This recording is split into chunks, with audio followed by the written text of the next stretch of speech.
When you want your 1968 death ray clean but don't want to pay for medical expenses, you hire the part-time henchman. I am Jeremy. I'm Joanna. And I'm Casey. It is another weekend. If you're wondering why we sound a little bit different, we're going through a period of upgrades and transitions. More computers are being used. Yay! But I'm just exhausted. I did not know it would take 2.5 hours to get through 20 yards of a line to get a Chris Claremont signature. Yeah. Yeah, about that. Keep going. Let me hear more. Oh, well, he's a nice guy. Number one, he's confrontational without being acerbic. That's a very rare quality. His signatures were only $5. That's freaking awesome for a guy who's arguably a living legend when it comes to writing. But excessively cheap. yeah, and I saw him at Ontario Comic-Con Revolution. He was being hosted by Celestial Comics. I have a prior relationship with that company, and they expect me to appear in November and something else. But unfortunately, they didn't set a limit. So even though there was only about 40 people ahead of where I was in line to get 2 signatures, some people would drop like $150 and a stack of 25 books and get all of them signed in one sitting. And that takes an incredible amount of patience. Yeah, for somebody sitting at the table. Right, and it doesn't help that Claremont was sitting next to Fabian Nazia at an adjacent table, and the two of them would stop to heckle each other. Claremont would talk to every single person who wanted signatures, including me. He would stop for a photo for anybody who bought a signature, including me. So it turned out to be a very long wait, but I got Chris Claremont's signature in my sketchbook as well as on a copy. Well, no, actually, a J. Scott Campbell variant of the wedding special for Shadowcat and Colossus. Man, had I known that you were going to that, I would have given you my Iron Fist 14. You know, he was kind of cool, too, because I told him after the picture, I really enjoy your work. He says, well, I plan on doing more. Oh, I wasn't saying I expect you to stop. He said, I'm not stopping. The very next thing I plan on doing is the divorce of Kitty Pryde. Wow, okay. Well, I was going to bring that up is because the X-Men wedding special that just came out this month, the very first story in it is his. Yeah. And he actually brings her back to something I bet you a lot of readers probably forgot about, is during the time that she was away from the X-Men, she was a bartender. Mm-hmm. She went back to that bar, and the whole story centers around her at that bar. Was that the one in Chicago? I think so. I know she went to university out there. Karma were doing? Yeah, she went to university out there after Excalibur. Right. So I didn't read that particular section of comic books. That was during the big industry collapse in the early 2000s. Yeah. It was a nice, warm story. It was all about her, getting ready for the wedding and having her usual doubts and being reassured, not by Logan, who would normally be the person to step in and do this, but instead Kurt. Who is like the surrogate. He even acknowledges this. Like, normally Logan would do this, but he sent me since he's indisposed. Oh. Wolverine collects stray young girls the same way Batman collects strange young boys. This is quite true. How's that? There's a healthy list now. What we got? We got Shadowcat, we got Jubilee, we got Armor. Mm-hmm. X-23 as well. Yeah. And I have a feeling there's another one I'm missing in there. I don't know. Mariko's daughter? Wasn't there? No, not Mariko's daughter, but the little girl he saved in Japan when that dragon showed up. Yeah, I keep thinking there's another mutant in between, but that may be bridging too many gaps in there. Might be. Joanna, how are you doing? I'm doing fine. Okay. Anything you'd like to add about your day/week/comic book experience? I've been reading a lot when I can. Okay. I'm trying to get my hands on new stuff. I've got my own kind of collections on the side. I've got mostly female protagonists. That's kind of my thing, to collect strong women. Mm-hmm. I found recently at a used bookstore almost the entire collection of both Black Horse and before them Tops had the title of Xena. Oh. There's an entire Xena collection that I now own because it was at this used bookstore, and I was digging through. I actually went to 3 different locations to get the whole set, Mm-hmm. and they're kind of my pride and joy now. So What happened to the Xena reboot NBC was talking about? It didn't ever get off the ground. It didn't get past the planning stage. There's rumors of it circulating again, but it would be like a next generation of hero where they're theorizing that there's probably going to be maybe an appearance by Lucy Lawless, but she's not going to be the lead. Which baffles me. Lucy Lawless is not old. No, she can still don the leather and throw the chakram and everything. I mean, Yeah, and her partner Renee, you know her last name, I don't. Is in her 40s. So I mean, Well, I mean, last I heard, Lawless was interested in appearing, but she wasn't interested in being Xena for any potential reboots.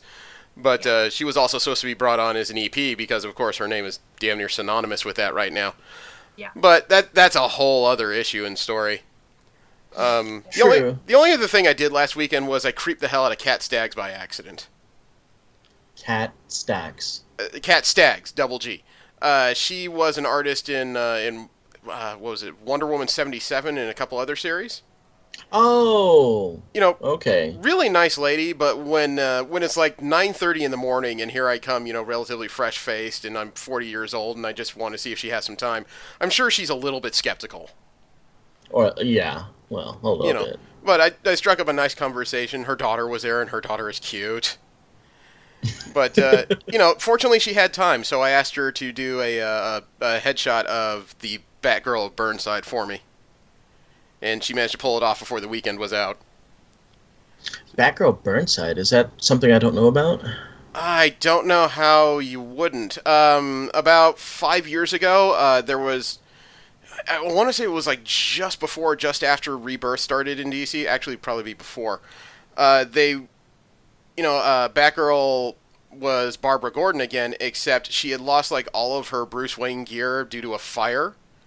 She was keeping her stuff in Black Canary's van, and Black Canary's van was accidentally incinerated. So she was going to graduate school. She was trying to leave the superhero stuff behind, and when certain things ended up troubling her, she cobbled together a costume out of stuff in her closet and a couple Goodwill items. Yeah. And this became a very popular era. I think the art was done by Babs Tarr and it was written by Amy Chu. And the reason why it was called Batgirl of Burnside is because this was pretty much Barbara Gordon on her own. No like serious backup or support from Wayne. She put together her own like miniature network. Not because she was looking to be a superhero, but just because she had to clean some stuff up so she could live. Is this the time that she started wearing that outfit that she's got now with the jacket and the yellow duck? Yeah. Yeah. Okay, yeah. Shoes and gloves and almost looks like a hoodie. Yeah, it was like a purple jacket. It had a cape attached to it, and she wore this kind of cowl/helmet thing. I wasn't sure how I liked that style really at first. I mean, it makes sense why it looks that way because she did kind of cobble it together. I mean, let's see you put together a superhero outfit from Goodwill, and as a college student. Yeah, I remember when I saw it. I thought it was like, okay, this is cosplay friendly as hell. Yeah. And I'm going to see tons of girls wearing this outfit in conventions. It took 90 days before I saw it at conventions. That's all it took. But I remember when the promo art came out, I stared at it and just said, this looks like a cosplayer's idea of Batgirl. Then I read the first issue. This is a cosplayer Batgirl. Okay, all right, this makes more sense. It does make more sense. I mean, it was literally a purple jacket. She put on a cape, then she grabbed a stencil and yellow painted on the bat symbol. That's all it was. But I enjoyed the run. I thought it was a good, strong story, and Amy Chu wrote a hell of a story there. Is she still wearing that outfit? She's still wearing that outfit, isn't she? For some reason, I want to say no. I think she was reintegrating to the Wayne family, and they changed up her costume again. Yeah, I believe you're right. So yeah, that actually made me sad because she was doing really good as an independent story, but I don't think it was Amy Chu's idea or any of the subsequent writers in the Batgirl series. I think it was just an editorial push. This is where I have to admit that I'm not exactly a Batgirl fan, more of a Batwoman fan. I did a prior podcast where it was all about news and reviews like this one, and you end up reading some stuff that's way outside the norm. Sometimes you find stuff that hits your fancy. This one did. Yep. But, sorry? I'm a Batgirl fan. Oh. Babs is my favorite. Okay, I love it. I'll let you know if I ever hit up a convention in Babs Tar or Amy Chu's going to be there. Nice. All right. Speaking of which, the subject of this week is Batman White Knight. It's issues 1 through 6 because that's a standard volume. We may end up talking about a bit more than that. We shall see. But we'll get to that after we get through the news in the past week. First up, we're going to talk about Marvel Comics, the stories and intellectual properties that Marvel's about to put on the comic book pages. A teaser has been released for Infinity Wars issue 2. And it adds a little bit more about the mystery character of Requiem at the middle, the one who apparently is going to win and cause mass amounts of death. And when you're talking about the Infinity Gauntlet, that's almost a given. Yeah, they're hyping the holy hell out of that, which is making me wonder if it's an established character we haven't seen in a while that we're going to be surprised of their appearance. It's funny you mention that, because as part of the release of the cover for issue 2, which has Requiem holding out her hand and then small images of who I guess at the time will be holders of the Infinity Stones in them, the writer of the story, and that's Jerry Dugan, mentions that this character is going to have some kind of connection to Doctor Strange. Huh. Is going to or already has? Well, that's the thing. According to the story on CBR.com, quote, the issue not only name drops Requiem for the first time, but indicates a connection to Doctor Strange, unquote. This came out of the recently released Infinity Countdown Daredevil one-shot. It focused a lot on Turk Barron, what he's doing with the Mind Stone. And if I mention that name and you don't know who that is, Turk Barron is a character that's become more famous because of Netflix. He's a low-level thug that's ended up in each and every one of the Netflix seasons so far. Oh, Turk. Yes. Yes, from the Frank Miller Daredevil run. Yeah, he's appeared in the comic books, and right now, I don't know how, he has the Mind Stone, and he's using it to win at Back Alley Poker. The hell. Yeah. Well, when I'm seeing the Requiem character and the silhouette that is very obvious, and you talk about Doctor Strange, the first thing I'm thinking about is Clea, but I have to admit I don't really follow Doctor Strange that well to know if Clea's really been in the stories these days. I haven't seen her in the books I've read. I've read some of the more contemporary stuff since the Marvel Now initiative, like the last Days of Magic was a trip, but he really hasn't interacted with a whole lot of female characters outside of a newer character named Zelza, who's his official librarian. And then she sure as hell is not going to be Umar. I couldn't say. Outside of the current stuff, I really don't know Doctor Strange's history that well. Magic has never been one of my fortes when it comes to comic books. I don't like the medium. I'm not a big fan of Doctor Strange, which, God, I have a friend of mine who would put Doctor Strange on his skin if he had the money for it. Is probably feeling dejected about that. I do know enough to bluff my way through a conversation. And just for those listening, the person I mentioned, Umar, is the sister of Dormammu, which you probably saw in the Doctor Strange movies, the big flaming head that Doctor Strange came to bargain with. Okay, I just want to go backwards for a second, because you're talking about one of your friends putting Doctor Strange on his skin, and I just have this image of him sitting at the top of a pit. It puts the Eye of Agamotto in the basket, or it gets the holes again. I just know that when it comes to Doctor Strange stuff, I tend to throw it to him on Facebook because the guy worships him. But he also has a tattoo of Silver Surfer on his chest, so it's not beyond him to do this. I suddenly want to ask no more questions. Hey man, fans are fans. Okay. Brian Michael Bendis is leaving Marvel for DC. That has been no secret. He signed a new exclusive contract with DC about 6 months ago. His debut there has been delayed due to some kind of undisclosed health issues, but he's doing better. And he's revealed that his last comic in Marvel is going to be Invincible Iron Man number 600. That actually releases this coming Wednesday. But, yeah, I read something about that. Something about Joe Quesada writing practically a love letter to the guy as he exits Marvel, surrounding the release of 600. Okay, well, what they do behind closed doors is not my concern. The reason why I brought it up is because Bendis dropped that an X-Men character is going to be reintroduced in this issue. In Iron Man? Yes. Did he say who? Yes. Her name is Tell. Ava Bell. Her call sign was Tempest. Oh, Tempest. No, Tempest. Ends with an S. It sounds like Joanna knows this one. no, I thought, I think it's another character. Okay. Tempest was one of Bendis' creations during the revolutionary phase of Cyclops in Uncanny X-Men. She is a time manipulator as well as time traveler. Okay, yeah, it is who I thought then. Yeah, I think she's Australian in background. She hasn't been seen since approximately issue 25 of Uncanny X-Men, and that came out about 3 or 4 years ago, I believe. Actually, probably closer to 3. But she left with a start. She went traveling through time, and she was upset with Cyclops over how he was running things.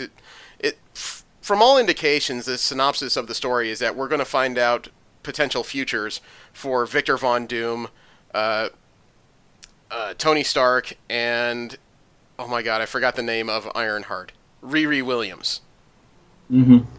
Because all 3 characters have been very much woven into the story since Tony Stark disappeared. Yeah, I do like the fact that on the Invincible Iron Man logos, you know how they do the character art in the corner, Mm-hmm. kind of a nod the whole classic legacy bit, and they have both Iron Man and Ironheart in the character boxes. Yeah.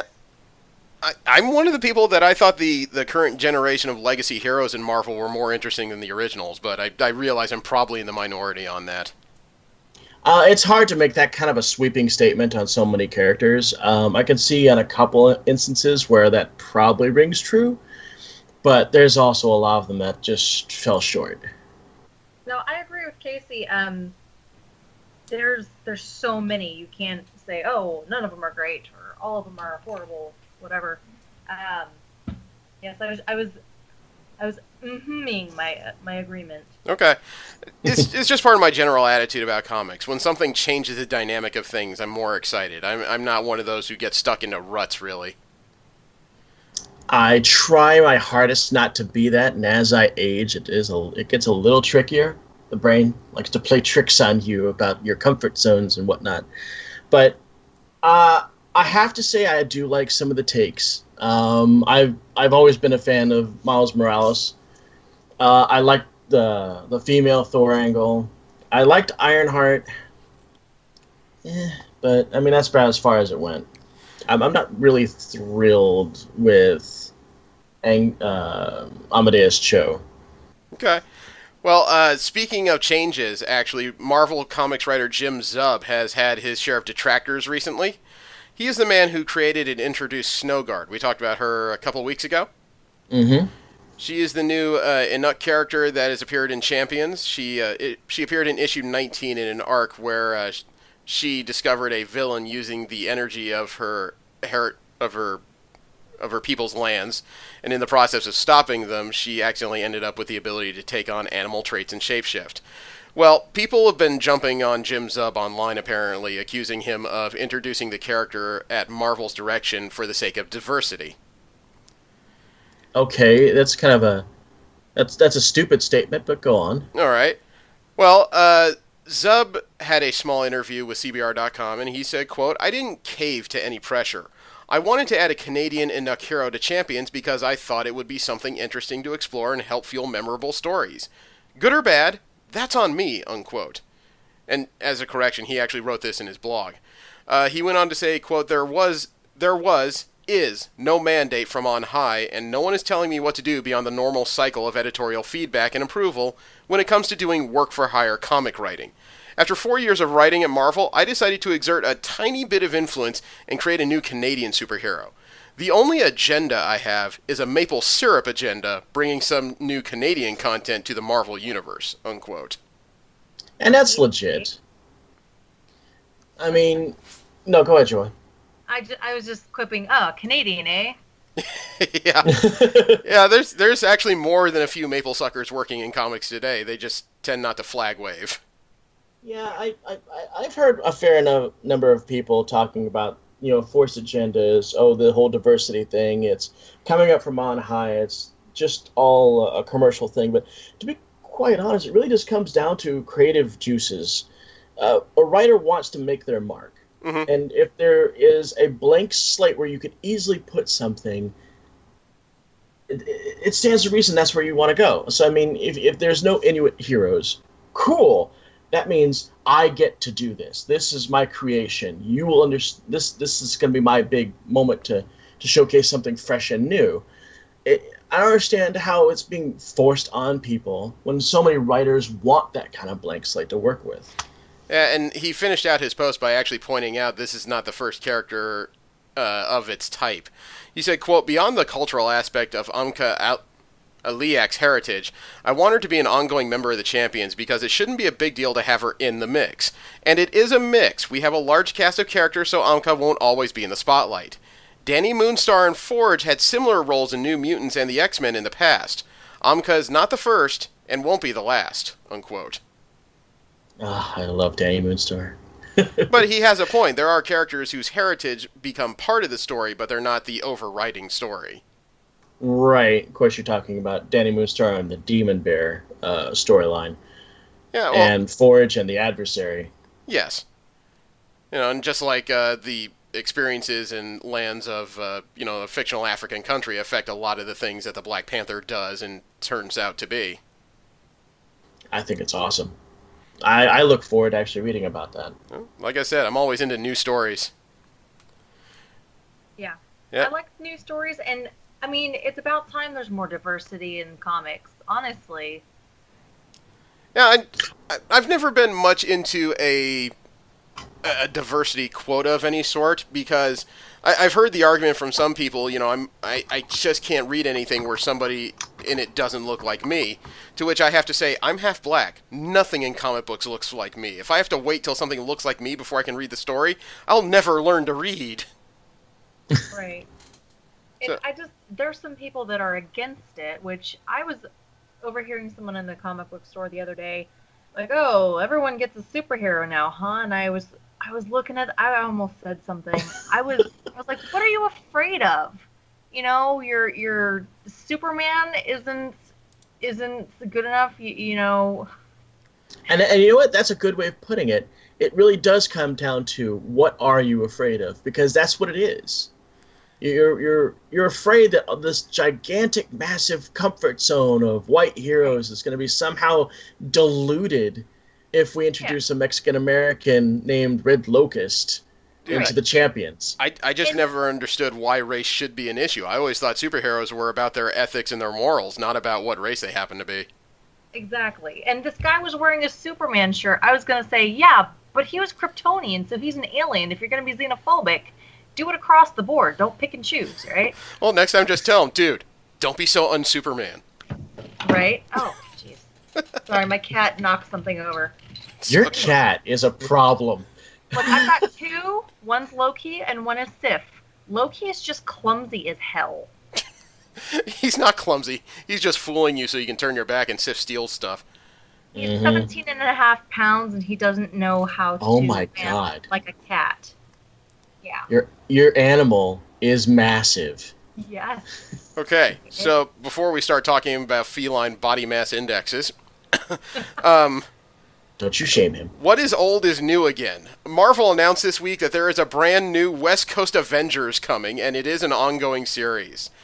For people who keep track, the writer of this is Kelly Thompson, who's made waves recently with both the series Hawkeye and the miniseries Rogue and Gambit. She's teaming up with the artist Stefano Caselli, who himself has made waves in regards to several Avengers books, including recently Invincible Iron Man issues, as well as being a member of, I think the first time I saw him was in Avengers Academy. Avengers Academy. I love that book. Yep. This team is going to be mentored by Clint Barton, the first Hawkeye. So he's not going to be the field leader. The field leader is Kate Bishop, the other Hawkeye. She's on the team with her boyfriend Johnny. I don't quite know how that works. Gwenpool, Quentin Quire, Kid Omega, and Miss America, America Chavez. I think that's an interesting mix, and it does not surprise me that Marvel is moving Gwenpool over to something else after the cancellation of her book. Now, I kind of laugh because looking over this, there's barely a character who actually uses a code name in this book. Gwenpool is the only one. And it's her name. Yeah. Gwendolyn Poole. Yeah. The only reason she's wearing a costume at all, and they talk about it in the very first issue, is because she did not want to be a background character. It's like there's no way I'm going to be a background character and get killed by some random crap. I need a costume. I need it done now. Well, I have a lot of pink, more pink than I need. I can make you a pink costume. Do it. Are you sure you're talking about episodes, or are you sure you're talking about comics or an episode of RuPaul's Drag Race? You know what? Who cares? Yeah, I mean that's the kind of the angle we go to, because Gwenpool is fully aware she's in a comic. Yep. And therefore knows everybody's identity, knows all the timelines, knows all the storylines, and yeah, she's on the ball. Okay. Thompson actually talked about what this book is about. She said, quote, "They all need and want something from being on a team together. Kate needs to help save LA, and she needs help to do that because villains have taken notice that there are no superheroes out there. I think there's part of her that misses being on a team too.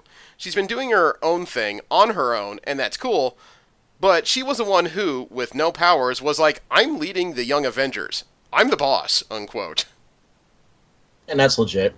Yeah. I never really understood why all the heroes had to be in New York anyway, and anytime they ever tried to put a hero somewhere, like Philadelphia for Anti-Venom or Houston for Spider-Man or Scarlet Spider, and then their comics end, and then boom, both of them are back in New York.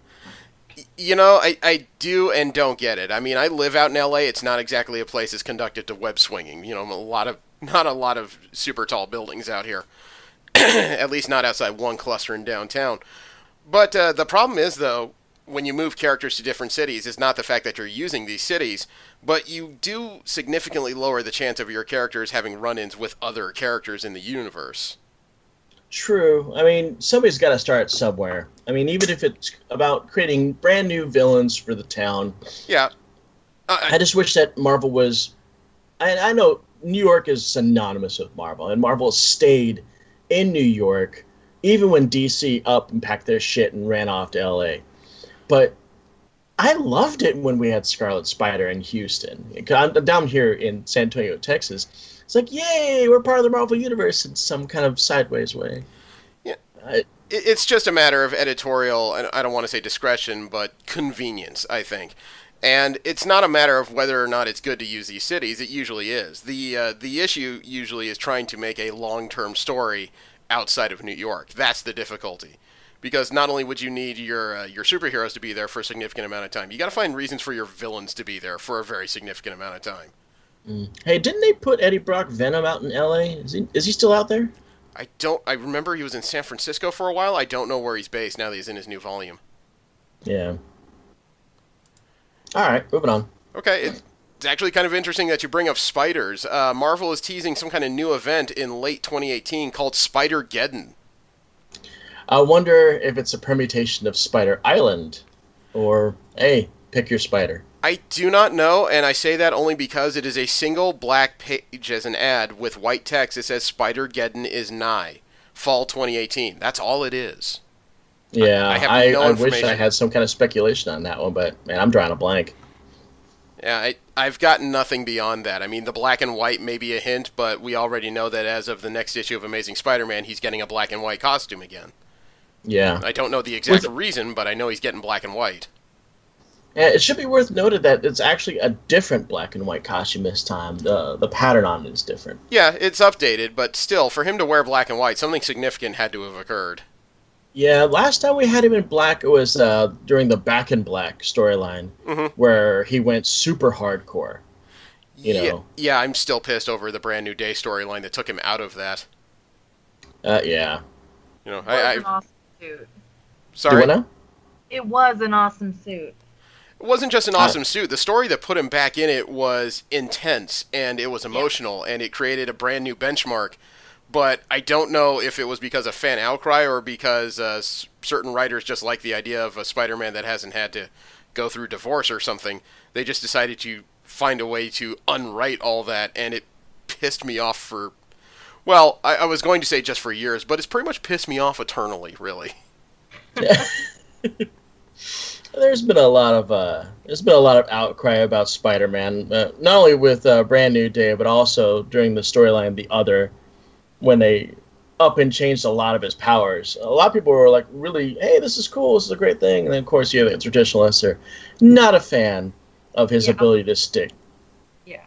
Yeah, of his ability to stick to everything, and the organics web shooters, and the spikes, the little Wolverine spikes he had under his wrists. Hmm. But then, like you said, Brand New Date almost erased everything of that, Yeah. and somehow gave it all to Scarlet Spider. Yeah, I'm not going to spend time speculating on that. That could be a cottage industry. Uh, More Spider-Man news, though. Amazing Spider-Man number 3, coming out with Marvel's Fresh Start initiative, is teasing an interesting story that requires a little bit of an explanation, in my opinion. Okay. Because according to the cover, it's going to be Spider-Man versus Peter Parker. Saw that. Don't know what to make of it. The image on the cover is literally Spider-Man grabbing Peter Parker by the collar, and the two of them, it looks like they're getting ready to punch each other. There's no synopsis release, there's no explanation. But it is noted that Peter Parker, or Spider-Man, or whichever one is the central figure in the book, has had a history of both interdimensional and time travel.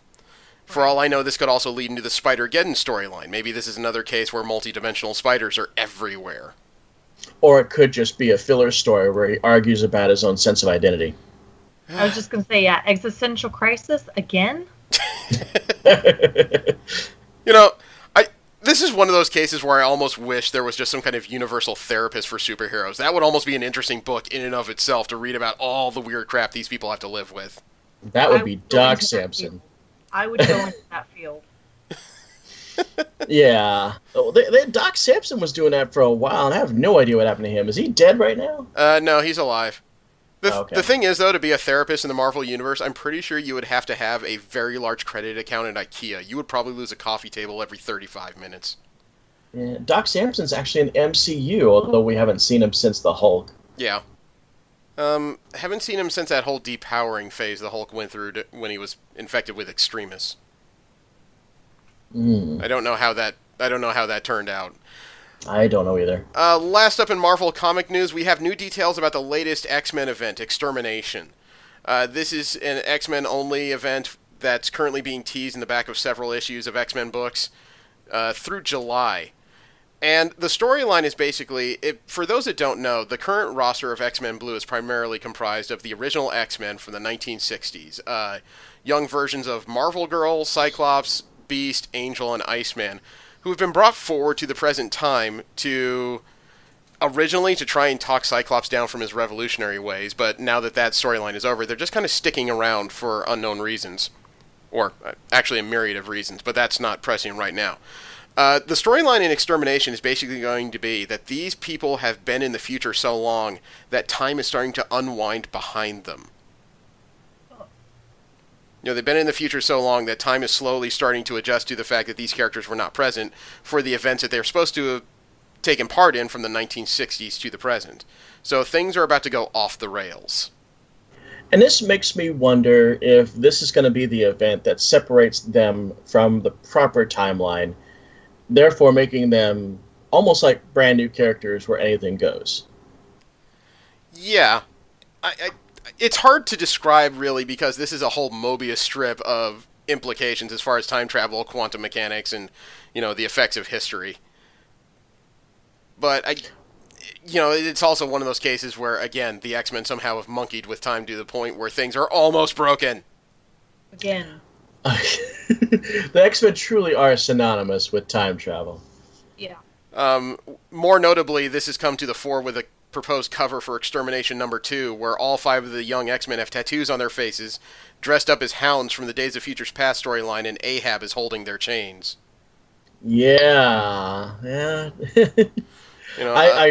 It's more and more convincing me that these kids are here to stay. We'll find out fairly soon, I imagine. I mean, the questions had to have been cropping up for long-term comic book readers as to how this is still possible. But ignore the science, man. The more you think about it, the more you're going to check out. Yeah. I don't know. You may end up sitting there wondering how they stuffed all that cheese in the pizza like in the Little Caesars ads.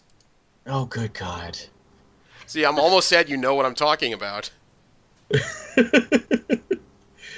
All I know is that the more people analyze stuff like this, movies, comic books, and whatnot, the more they become detached from the main part of it all, which is having fun. suspend your disbelief, even if you have to work on it a bit.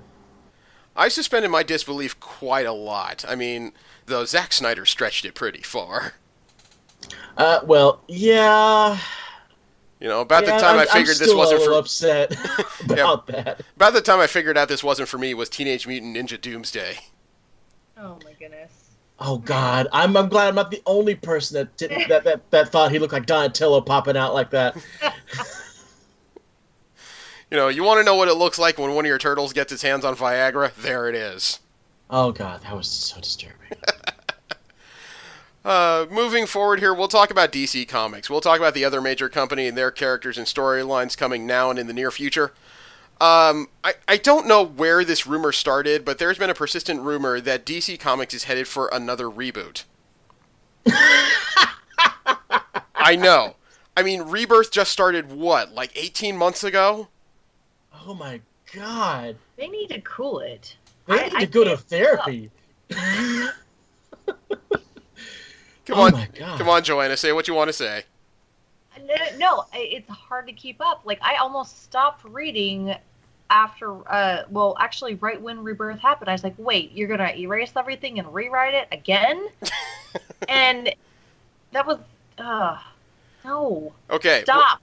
Well, before anyone freaks out and starts screaming, damn it, all my number ones are worthless again, on Twitter this week, co-publisher Jim Lee decided to put out a statement. This was this is actually earlier than that. This was on May 11th. And he said, quote, "Rumors of reboots are ridiculous. Just stop with the misinformation. Thank you and have a great weekend," unquote.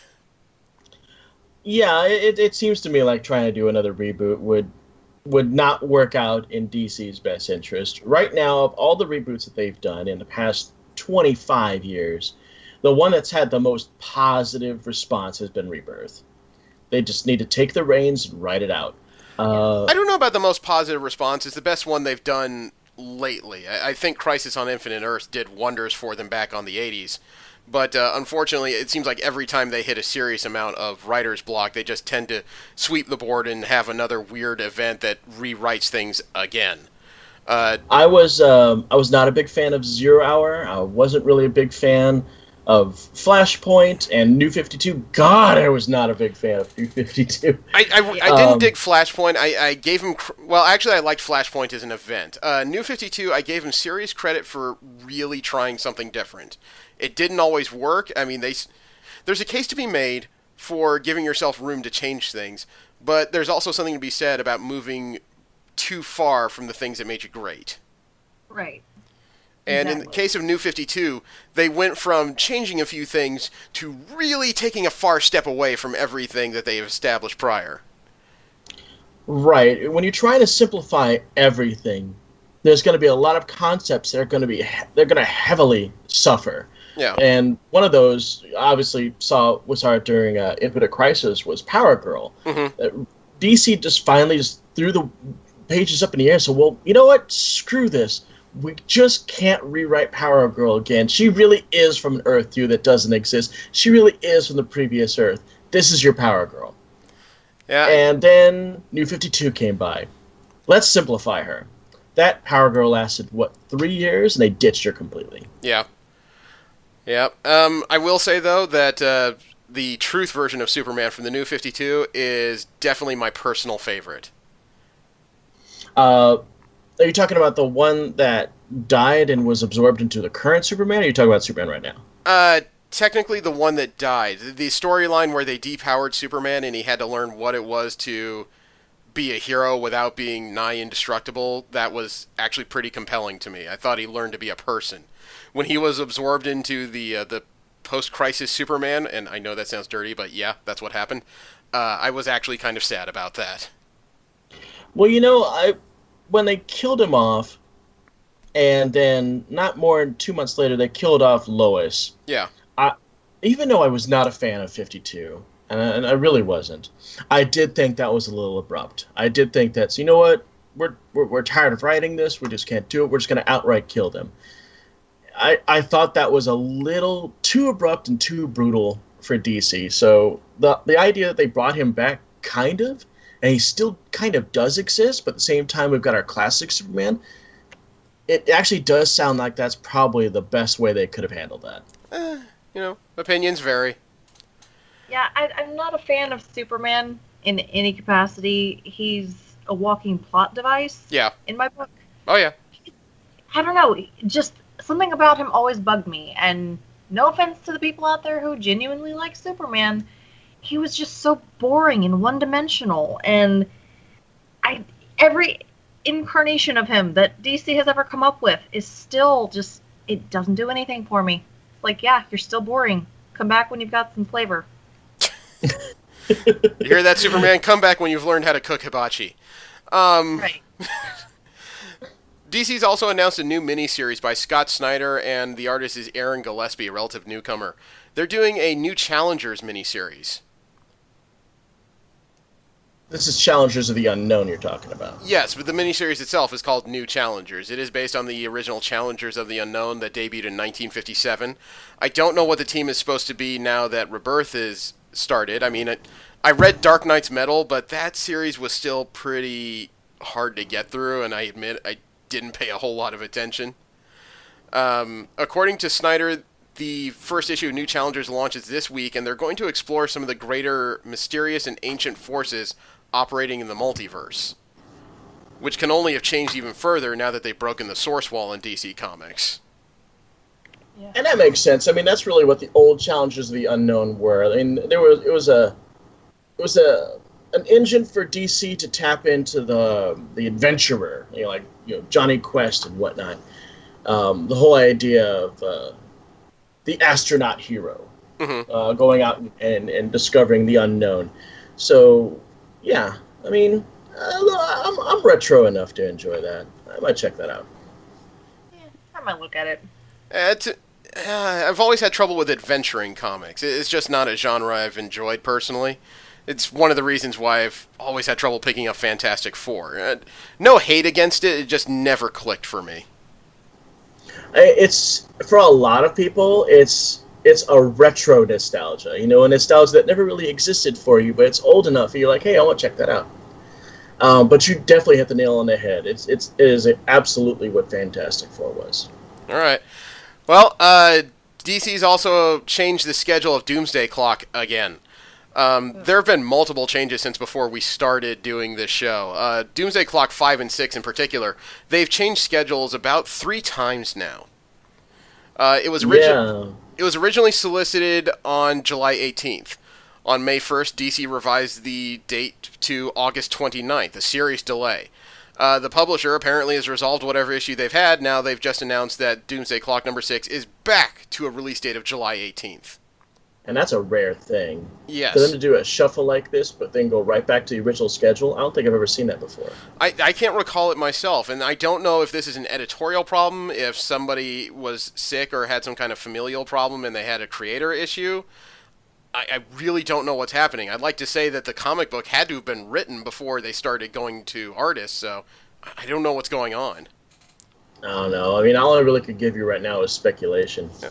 And the reason why I say this had to have been written ahead of time is because Doomsday Clock is, I want to say, a 12-issue, I believe, maxi series being put out by DC that's supposed to chronicle the eventual throwdown between Superman and the Watchman's Dr. Manhattan. Yeah. So I would like to say that they had all 12 issues well planned out before they got to this particular phase. So I'm even more confused as to what's going on that's creating all these schedule shifts.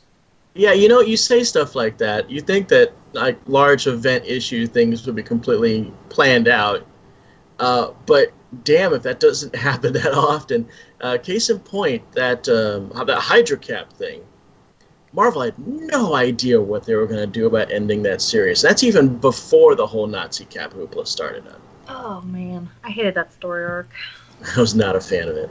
I liked it. You tell. No, I'm genuinely curious. Why did you like it? Oh, as I said before, I'm always fans of things where the dynamic of the story is changed. And when you consider how incorruptible everybody in Marvel Comics saw Captain America, when you saw that he had actually been successfully corrupted, that's a terrifying story. This is a guy who everybody lets in the door with open arms because nobody assumes he will ever do anything evil. Yeah, but that's the whole idea of being incorruptible was what made Captain America Captain America. Mm-hmm. I mean, to basically tell everybody, oh, by the way, what made this character so compelling is complete and utter bullshit, and we're gonna not only we gotta make him corrupted, but we're gonna taint him with Nazi imagery. Yeah, And that's what Hydra was. yeah. That's like That I said. That's rubbed why I a found lot it of cool. people the wrong way. It brought him Yeah. back. It brought him Yeah. down to human. I was a real big fan of that. I mean, when you think about that incorruptibility, it's almost the same as when somebody goes to Superman and punches him in the face. Yeah, his head might move, but you're going to pay for that. You know, it's almost inconceivable that he could be hurt physically. It was the same thing with Captain America and his heart, but somebody got through to that, and again, it just changed everything. And I was I don't intrigued know. to see where it headed. Maybe they could have told that story using different symbology. You know, I could dealt with a corrupted Cap, but goddamn, a Hydra Cap. It's so opposite of what he is. That's why it bothered me. There's no way. Oh, anyway. Yeah, that's why I read in. The writer of Batman is teasing huge things for Booster Gold. I'm so in love with Booster Gold. Booster Continue, Gold's please. arc in Batman recently ended with the Gift storyline in number 47. And Tom King, the writer of the series, tweeted out, quote, "Yes, this is the beginning of huge Booster Gold story that puts him at the center of the DCU. More announcements coming," unquote. I'm excited about that. Yeah, do you know about the story that Booster Gold's had in Batman recently? Not recently. I do know what happened with Booster Gold and his own series that happened during New 52, Oh. where it's heavily hinted that this Booster Gold is not part of the New 52 continuity, and he's like part of the original Blue Beetle and Booster Gold duo that we all love. Oh, okay, well, you're going to hate this. Because Batman... Because Batman's getting married, Booster Gold decided to give him an incredible gift. You know, a wedding gift to unmatch any other, right? Okay. So Booster goes back in time, and he stops the Waynes from getting murdered in Crime Alley. Oh, no. So when he comes back to the present to say, "I did it," of course, there's an alternative future, and things are pretty well jacked up. Oh. Flashpoint, starring Booster Gold. Yeah. Damn it, Barry Allen. But Bruce Wayne has his family again, and when Booster tries to explain all this, but he also needs to fix things, that's when Bruce Wayne destroys Skeets, Booster Gold's little helpful AI drone, locking in this reality. Not Skeets. So, Booster ends up in a bit of a dark place, grows a beard, he's been stuck here for a while, but finally Booster manages to go back in time again, to the night Bruce Wayne's parents were supposed to be murdered originally. The alternative Bruce Wayne is with him, and when alternative Bruce witnesses his parents' deaths, Bruce Wayne shoots himself in the head right in front of Booster, who's splattered in the face with Wayne blood.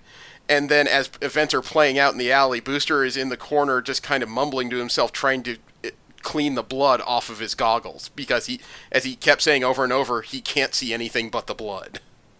God, what is with everybody trying to ruin Booster Gold with tragedy? See, I just predicted the future. Good Lord. So apparently there's more things in store for Booster. Oh, you know, it broke my heart when Blue Beetle was killed, because not so much because Blue Beetle was killed, but because Booster Gold has yet to feel that. And as the issues moved on, I was like, yep, that's the train wreck I was expecting. Well, it could be that what King was referring to is that he's also writing some kind of weird, I believe, miniseries called Sanctuary, where the heroes of DC go for therapy. That could be where Booster ends up. Yeah, no kidding. King said during an event panel, quote, "Every DC comic is full of violence. It's fun and exciting, and I love reading about that, but we do talk about the consequences of that, both on the characters and the readers, and they asked me to think about that and do something with it, and here we are. We've created something. It's called Sanctuary. We're creating something where it's sort of like a crisis center for superheroes. And it's going to be DC-wide with all the superheroes. And it's going to be a place where these superheroes who are living violent lives every single day Batman gets in a fight every single night, like 5 times a night. And so we've created this space where superheroes can go that sort of mimics the good work people are doing for veterans around the world, where they can have a space they can actually admit that this violence has had consequences for them and has affected them mentally, so that your greatest heroes who are inspiring our children can proudly say, yes, I've had some mental difficulties, and yes, working with people has helped me through them. And we don't hide behind that, unquote. That's interesting. I like it. I'm going to say this now. No one should write Booster Gold except Dan Jurgens. He's still stuck on So he's just saying nobody then. Dan Jurgens is the only Booster Gold for me. Thank you very much. Okay. Well, Detective Comics has had a delay. They're supposed to have a new creative team come on now that the current one is headed out the door. They're moving on to other things. But the problem is that apparently the new team is not ready, and a temporary team is being brought in for June 13's Detective Comics 982. I smell a filler story. This was supposed to be a new creative team of Brian Hill and artist Miguel Mendonca. They are still solicited for June 27th's number 983. However, 982 is now going to be done by Michael Morrissey and Sebastian Fiumara. Brian Hill, where have I heard that name before? You know, I don't remember. I've heard that name several times in comics, but I don't have a context on that. God, I feel like I just read something just recently with his name on it. Let me see. Brian Hill, he's been with Image Comics recently. He was doing the Wildstorm Michael Cray recently. There we go. He also may have had a hand in the previous volume of Cyberforce, Volume 2. I didn't even know Cyberforce was still around. Oh god, yeah, their current remake actually is pretty good reading. Yeah. There is a change to the story for the solicitation for number 982, and I don't know if that means people will affect their pull list at all, but the issue will ship with 2 covers. They're calling it The Cursing of Gotham City. It's about the abduction of a child by a militant religious sect of Gotham's homeless, taking Batman into the darkest subterranean tunnels and into the upside-down world of Deacon Blackfire. Deacon Blackfire, is that guy part of the religion of crime?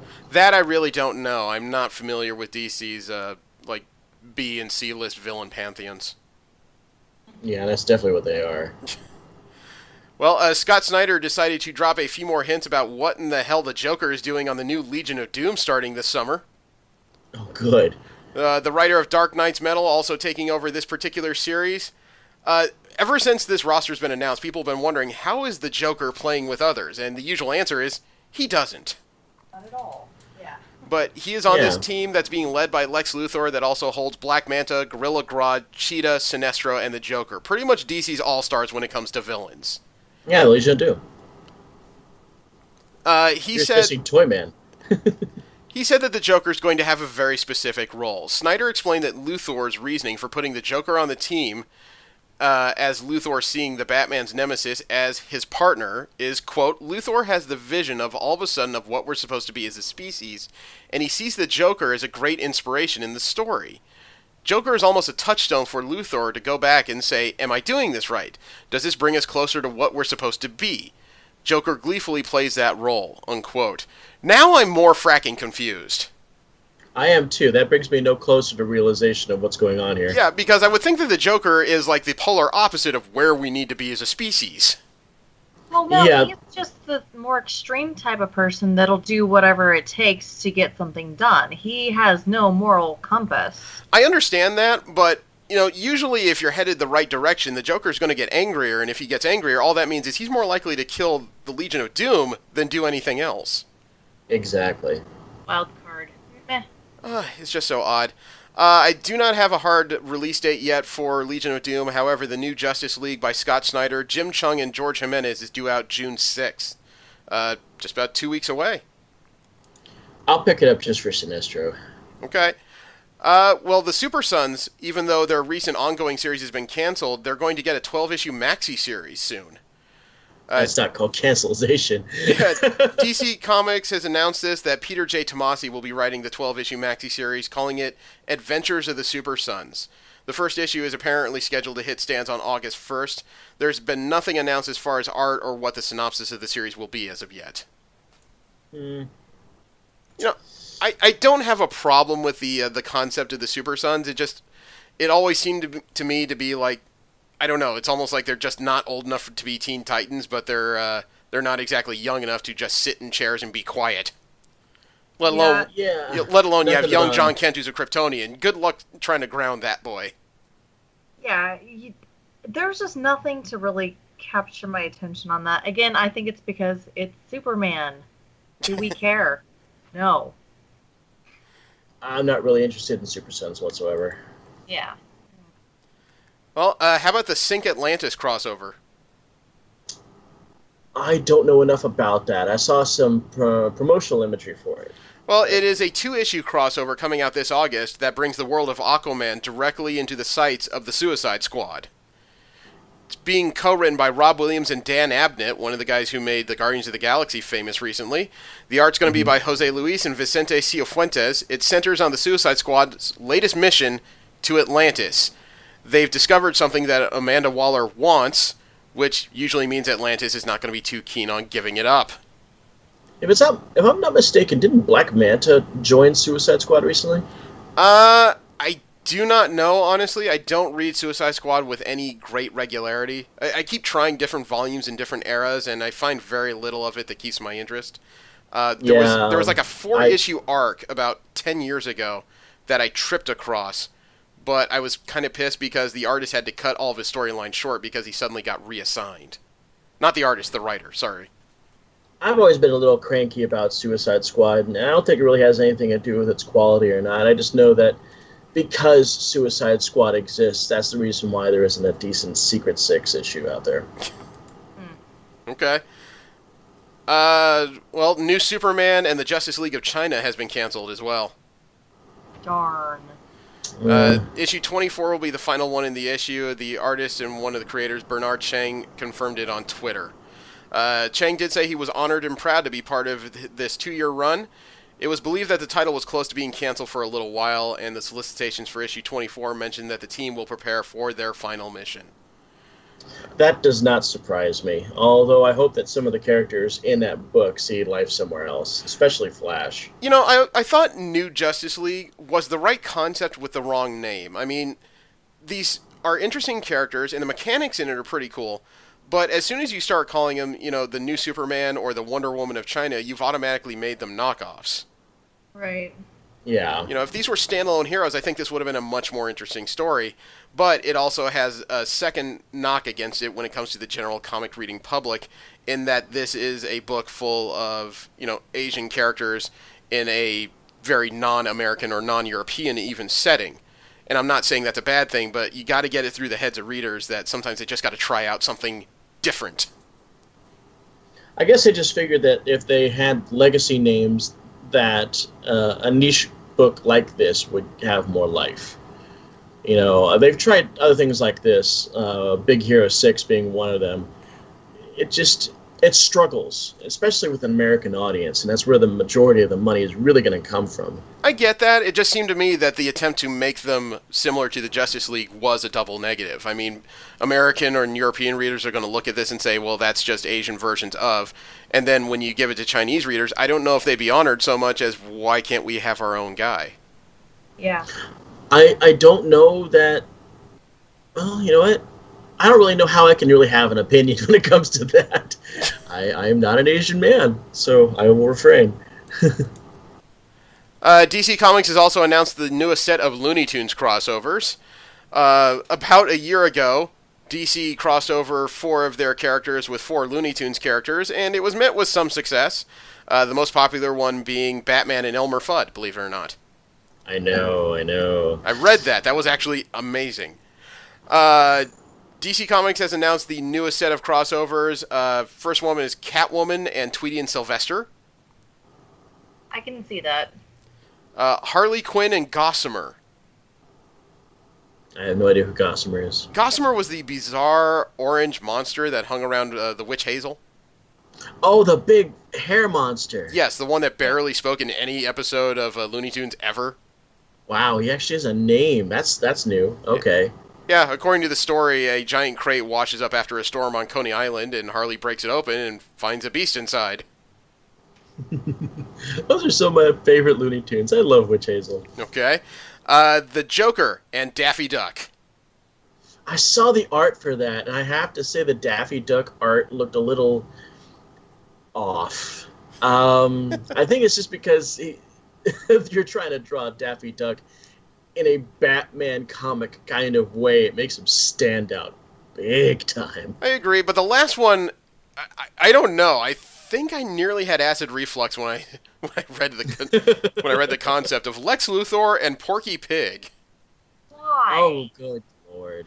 Apparently, Porky Pig gets a low-level job at LexCorp, and then he becomes Luthor's most loyal employee and defender, but a scandal breaks, and Luthor's considering offering up Porky Pig as the sacrificial pig.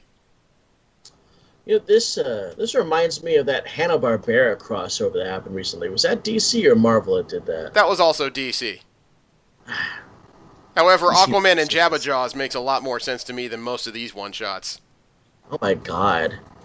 When was the last time Jabberjaw got put into anything in the past few decades? You are asking me the wrong question. I used to watch Jabberjaw on the USA Cartoon Express right before high school. Last up is our general comic and convention news. We talk about comic books that are not Marvel or DC related, as well as conventions happening all around the world. News as far as comic conventions has been pretty quiet. The one story that did come up was that while I was at Ontario Comic-Con Revolution, apparently I missed an award being given out. Not to me.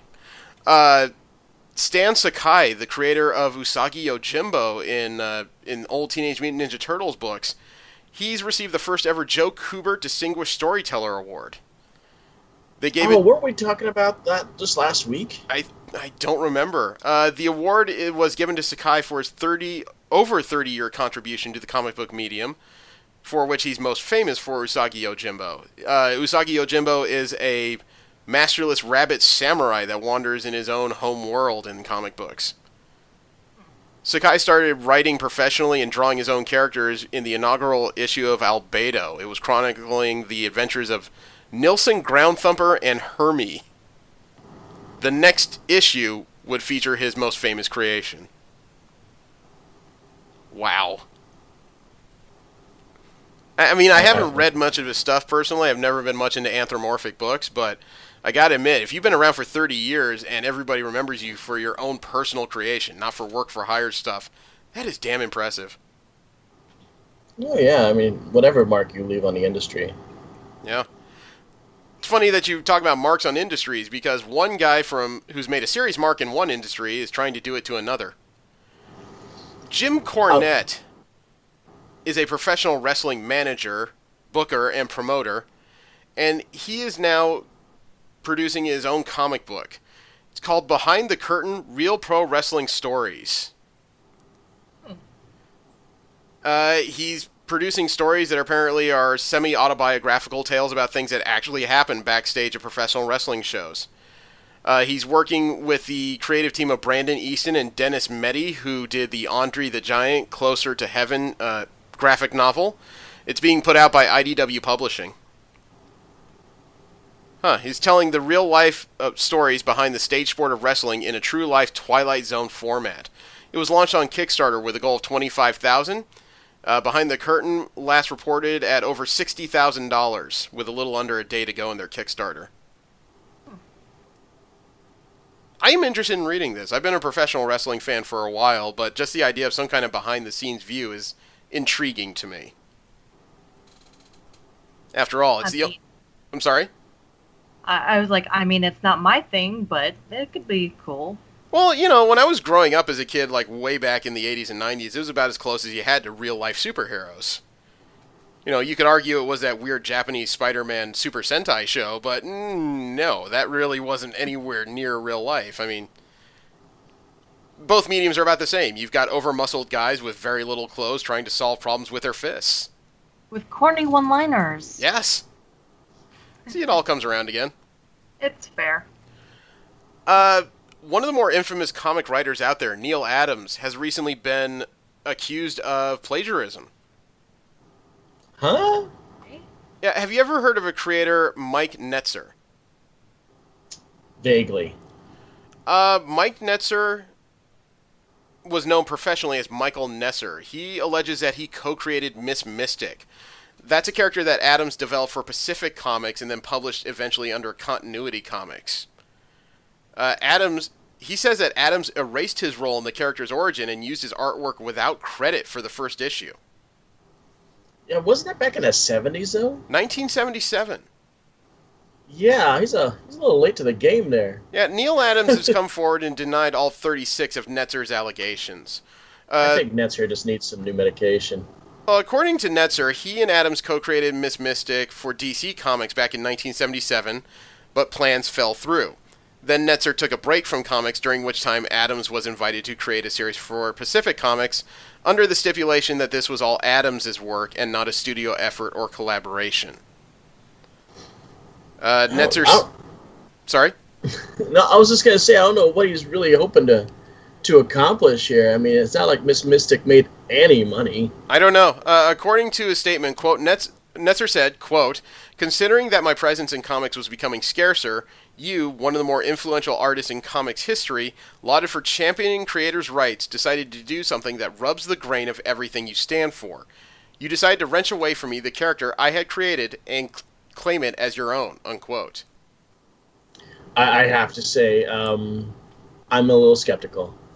Neil Adams has quite a reputation for speaking about creator rights, and I would have to throw all of that into doubt to even entertain this guy's over 40-year claims of impropriety. I don't know. I'm just not buying it right now. I don't know. I sent you guys a copy of an image that Netzer added to the story that he claims he did back before the debut of Miss Mystic that does depict the character. But one of the actually, I shouldn't say that. It's actually more of an accusatory picture. It's a picture of Adams with Miss Mystic with the text, "We all know what you've done, Neil." There's no date on it at all. And I don't see any artwork in the story that's supposedly what Netzer did, prior to Miss Mystic being released. It's also kind of odd that he comes forward with this, over 40 years after the debut of the character. Miss Mystic is not exactly a secret in independent comics. So, yeah, I have to say, I think this guy's full of it. But then again, you know what? I'm making a character assessment about somebody I don't even know. It's just the massive amount of time that's passed by. It just makes me really skeptical about it. Yeah, and the other thing that really is a knock against Netzer is not the fact that he may or may not be lying, but if he admits that Neil did co-create the character, you may have an Angela situation here. Yeah, and God, well, that was sloppy. Yeah, and do you want to explain the situation with Angela real quick? Because I use it as an allegory, but I realize that name is rather nebulous. Yeah, Angela was a character that was co-created by Todd McFarlane and Neil Gaiman for the use in the Spawn comics. There were some agreements, some handshake agreements about how the character was going to be handled, but then that followed some bad blood between the two creators, and Neil Gaiman basically walked away with the idea that Angela was going to be his creation. Later on, Todd McFarlane didn't like that idea, and a court battle that lasted for almost 10, 12 years occurred over Angela's rights. And I don't know if Neil Gaiman, at the very end, did this out of spite, or he just wanted to space himself from the character, but as soon as Neil won all the rights to Angela, he gave them to Marvel, and that's where she is now. I don't think he wants... Guardians of the Galaxy, right? She ended up there for a while. Right now, the storyline is that her and her race are the 10th realm of gods in the Norse pantheon for Marvel. Right. I don't believe Gaiman won all the rights. I believe he won his half, and he sold his half to Marvel, which is more than enough for Marvel to use the character. So, unfortunately, with Netzer admitting that Adams had a hand in her creation, I think we have a similar problem here in that, technically, even though Netzer didn't like the fact that Adams used Miss Mystic in his own series, he had the rights to do so. Well, I guess we'll find out. I mean, if this Netzer guy wants to stick to his guns and take this into court where facts can truly be uncovered, then we can start figuring out just the what's, where's, and why's of this whole thing. Excuse me. True enough. And last up in general comic news, there's a comic series right now that's enjoying serious worth in aftermarket sales for its variants. And it's not a Marvel. It's not a DC. As a matter of fact, I believe this is a Boom series. The storyline of Mighty Morphin Power Rangers Shattered Grid is worth big money for traders right now. Yes, it is. It's a great storyline, though. The prequel story in issue number 24 of Power Rangers is already going for anywhere between $20 to $30 for near mint copies. If you want a copy of the Comics Pro exclusive Drakon variant, you're going to have to pay about $100. Tell us more about this, Joe. Okay, so my husband is following this with great anticipation. We have most of the variant copies. And I was giving him a hard time because he's trying to collect them all. I said, but it's the same issue. He's like, but the artwork. I said, get a print of them. Anyway, it's a great storyline. It's compelling. It's fantastic. If you remember it in any way, shape, or form, Mighty Morphin Power Rangers, and liked it, I mean, the writing's good. They still have some of the cheesy one-liners. The plot is so unlike anything in Power Rangers, though, because it gets downright dark. Basically, the Shattered Grid is time travel crossover from some of the different teams. I'm trying not to do any spoilers. It's got a lot of what ifs and alternate timelines. If Tommy was never brought back from the dark side. Yeah, feel free to get specific. I mean, the issues are out. It's kind of hard to call it a spoiler. Okay, well, I mean, for people who might not have read it, so Drakon is Tommy Oliver, who is evil still. Rita Repulsa never got defeated in their timeline, and he then time travels and defeats and kills teams of Rangers to get their power coins or their morphers to then attain more power.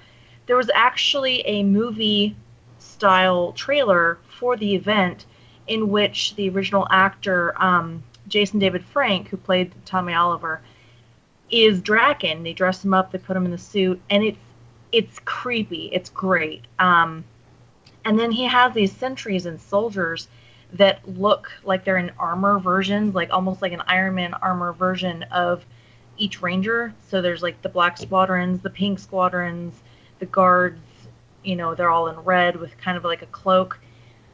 The artwork is amazing. The storyline is compelling.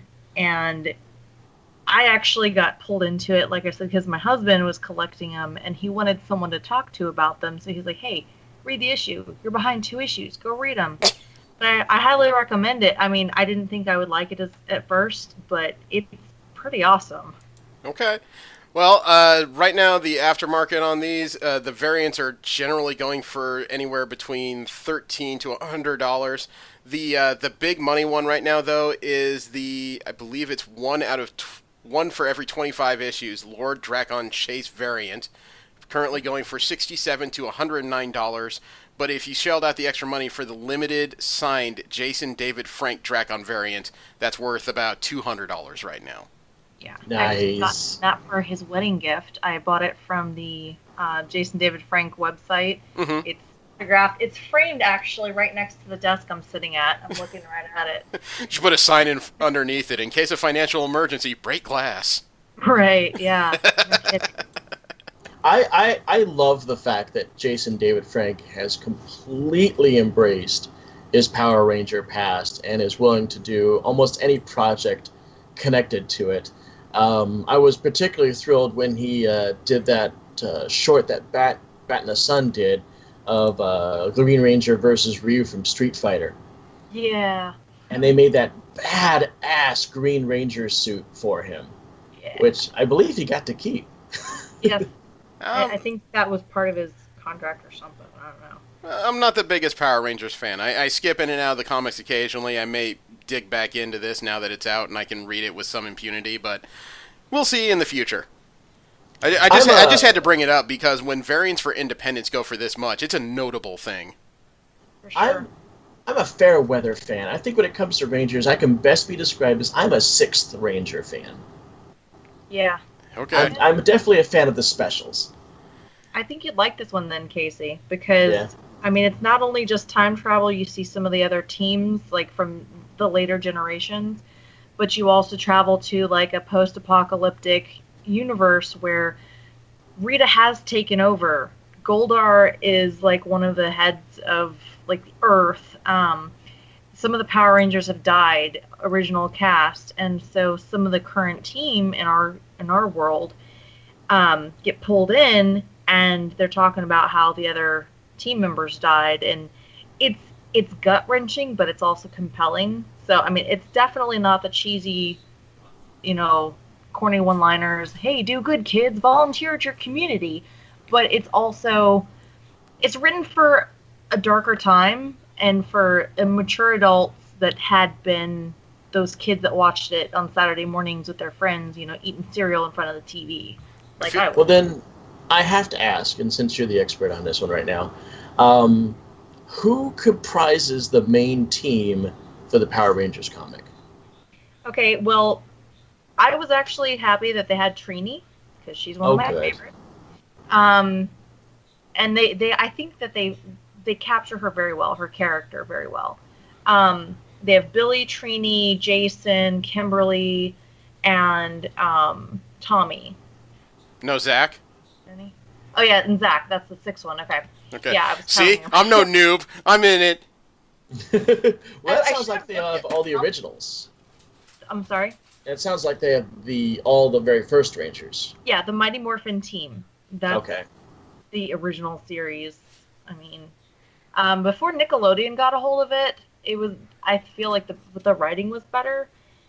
Once Nickelodeon got a hold of it, it kind of digressed. The plots got cheesier. The one-liners and acting just went downhill. But Mighty Morphin will always hold a special place in my heart. And I mean, I think that's why my husband and I kind of bonded over it. We met Jason, Austin St. John, the original Red Ranger, and he's really a great guy. And Who was also a Sixth Ranger as the Gold Ranger. yeah, Gold Ranger. Okay, as much as I'm enjoying this little walk down memory lane in the lunch tables in high school, the clock is ticking a little bit. So I just wanted to make sure we kept going forward before this show became super long.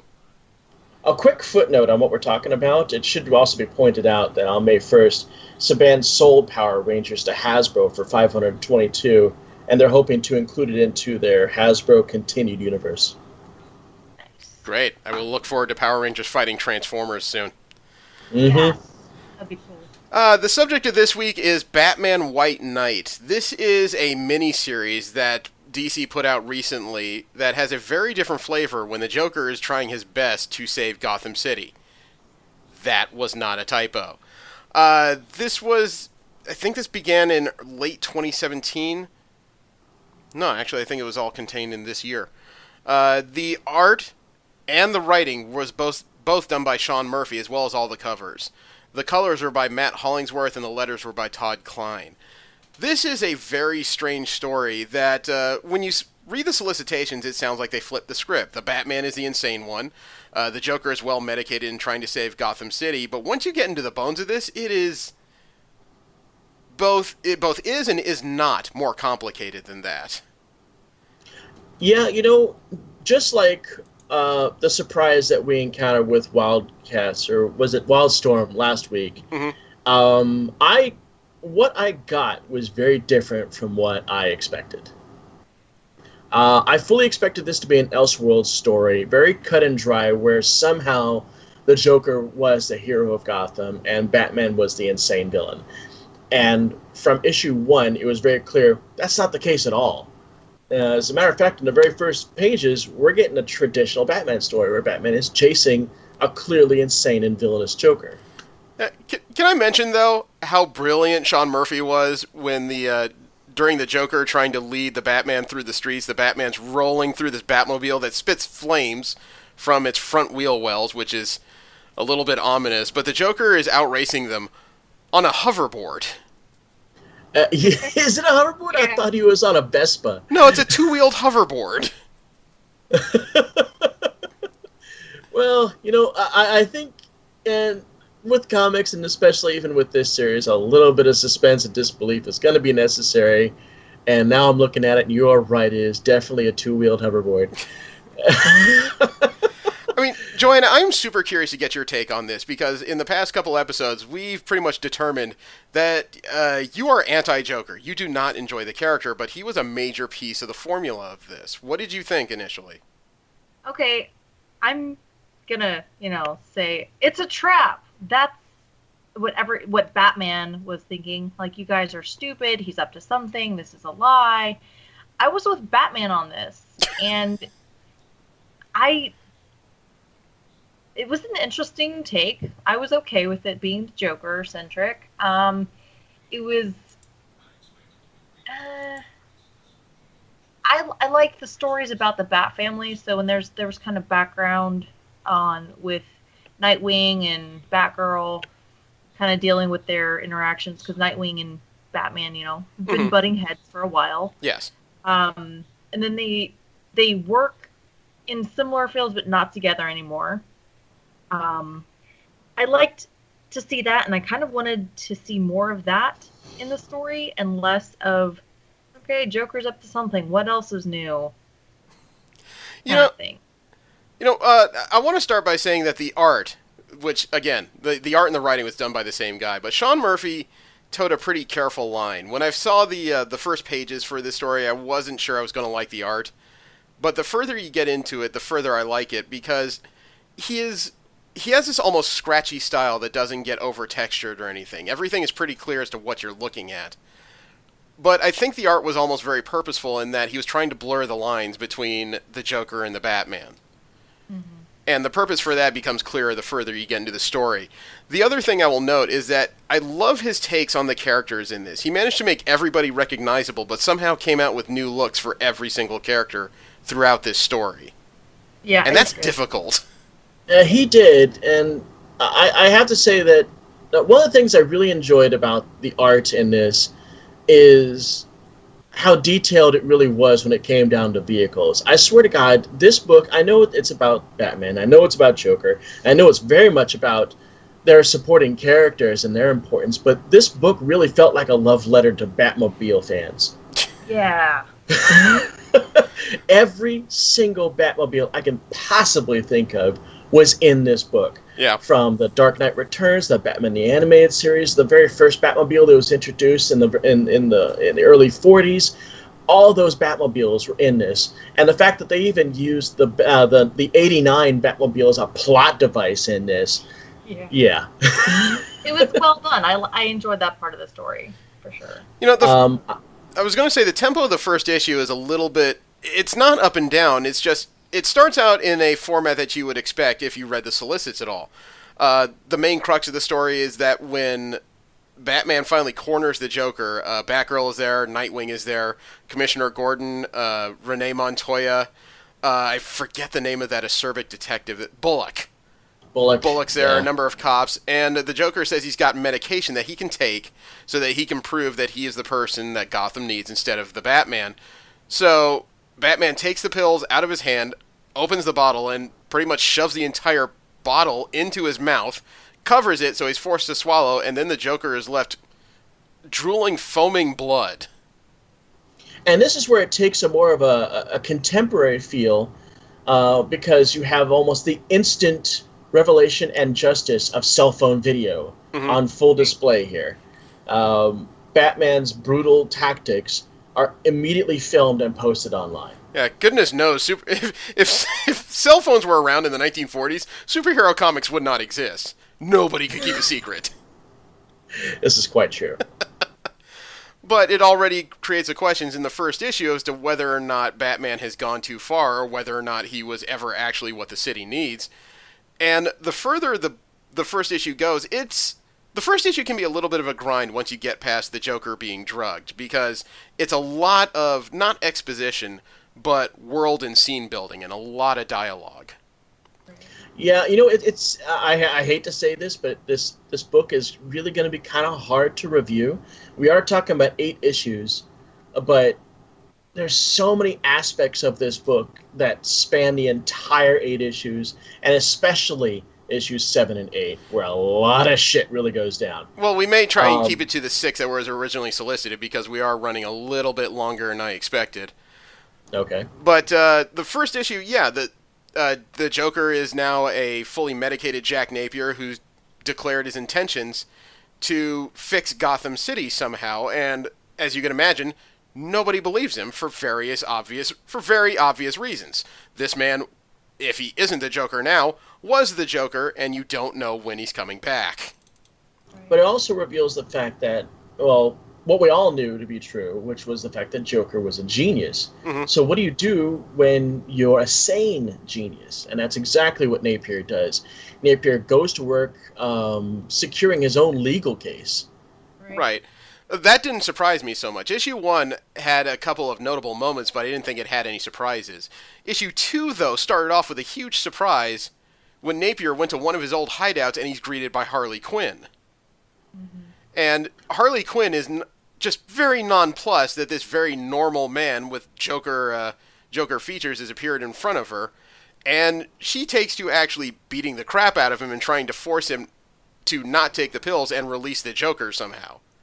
And we should also key point that even though White Knight is clearly an Elseworlds book, that the Harley Quinn that we're getting right here is kind of a mixture of the old and the new.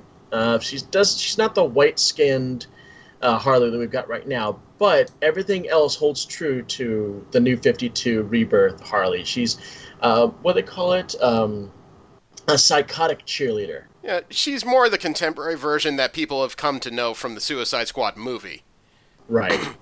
And just about the time it looks like she's a serious threat is when she's kicked in the face by another figure, and we're somehow greeted by the original Paul Dini version of Harley Quinn.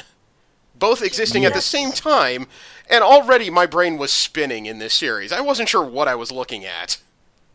At first, I thought this was a hallucination, and as I read more, I realized that this is the writer acknowledging how polarized the change in Harley Quinn has been for a lot of fans. Right. I don't know about polarizing for fans, but what I gathered about halfway through this volume is that Sean Murphy definitely made it clear through his writing the aspects of the Batman universe that he prefers.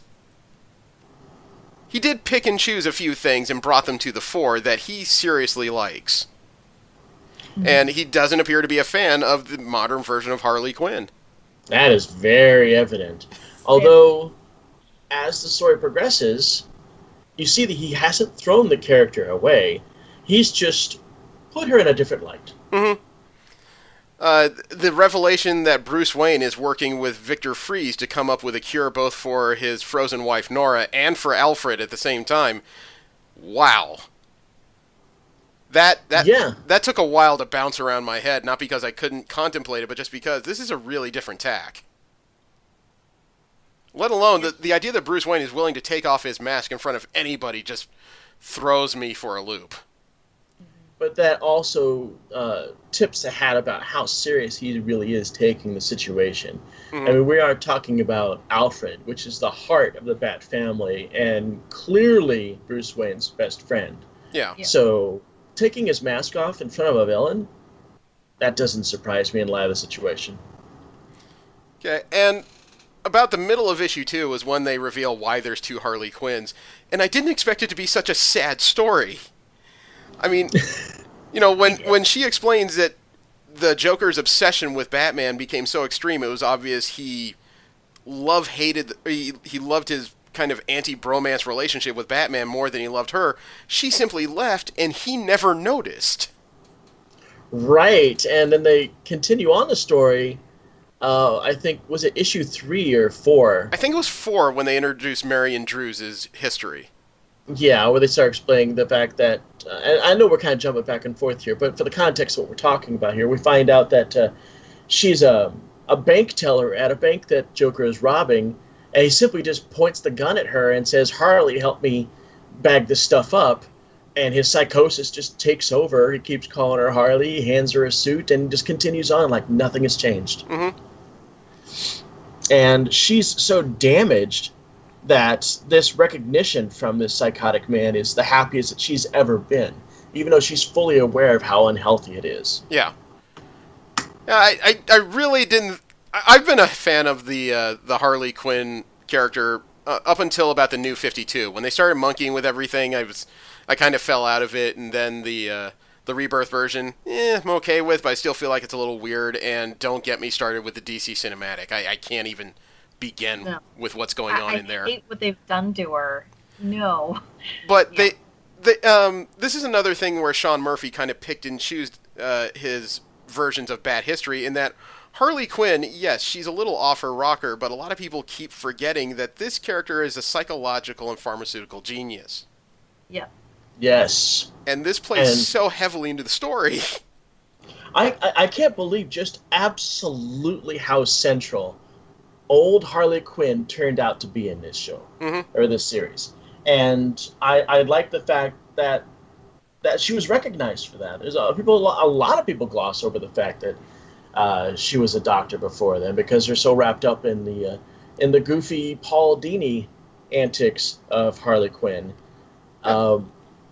This really took her seriously. I have a lot of opinions about the art. I do like the fact that the art really worked out in a lot of places, especially when you drew Gotham City. I felt it was Gotham City. When it came down to like conventional clothing, and even some faces really worked out for me. I thought that Batman's costume was... It was a little bizarre. The thigh-high boots kept poking... The thigh-high boots and the Andrew Dice Clay gloves were not working.